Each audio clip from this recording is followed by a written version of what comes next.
ఈ రోజున వార్తల్లో చూస్తున్నాం, తెలుగుదేశం నాయకులు పిన్నెల్లి రామకృష్ణారెడ్డి గారిని క్యారెక్టర్ అసాసినేట్ చేస్తూ ఇష్టం వచ్చినట్టు ప్రెస్ మీట్లు పెడుతూ వాళ్ళు అనుబంధ ఛానల్స్లో అసభ్యకరంగా పోస్టింగ్లు చేస్తున్నారు.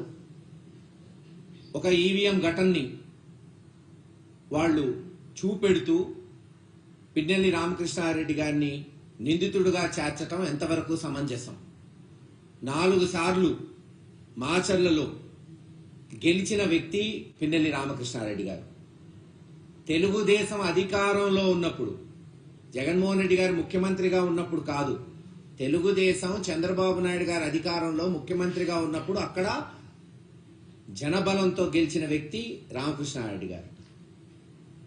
ఎటువంటి తప్పులు లేకుండా సక్రమంగా జరిగినప్పుడే ప్రజాబలంతో గెలిచాడు అని ఎత్తు చూపుతున్నారు. సరే, ఆ ఘటన పక్కన పెడదాం.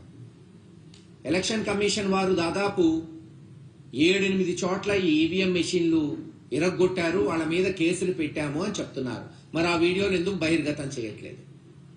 ఎందుకు ఒక్క వీడియోనే బయటకు వస్తుంది? ఎందుకు తెలుగుదేశం ఇరగ్గొట్టిన వీడియోలు లేదు? అన్నీ ఏది అయితే కంప్లైంట్స్ వచ్చినాయో ఇటు వైఎస్ఆర్సీపీ తరఫున కావచ్చు, అటు టీడీపీ తరఫున చెయ్యరు. అసలు వీడియో కెమెరాలు పెట్టింది ఎందుకు? బూతుల్లో ఏమన్నా తప్పులు జరిగితే తెలుసుకోవడానికి. ఆ తప్పులు జరిగినాయని గత 10 రోజుల నుంచి ఘోషిస్తున్నాం. వైఎస్ఆర్సీపీ తీసుకుందాం. తుమ్మురుకోడు గాని, వెల్దుర్తి గాని, చింతపల్లి గాని, వేపకంపల్లి గాని, ఒప్పిచెర్ల గాని రిగ్గింగులు జరిగినాయి. అక్కడ ఏజెంట్లను లాగేశారు, క్లియర్ గా కనపడుతున్నాయి. ఈరోజు కొంతమంది వైఎస్ఆర్ నాయకులు ఆ వీడియోలు చూపెట్టారు. ఇదే పాలవాయి గేట్ లో మా ఏజెంట్లను బయటకు తీసుకొచ్చి కొడుతుంటే వాళ్ళని కన్సోల్ చేసింది రామకృష్ణారెడ్డి గారు. మరి అది లాగుతున్న వీడియోలు ఎందుకు చూపెట్టట్లేదు? అదే పాలవాయి గేట్ లో ఈ ఘటన ఏదైతే ఈవీఎం ఇరగ్గొట్టిన ఘటన కన్నా ముందు ఏం జరిగింది, ముందు 2-3 గంటలు ఏం జరిగిందో ఎందుకు బహిర్గతం చేయట్లేదు? తీయండి, అన్ని వీడియోలు తీయండి.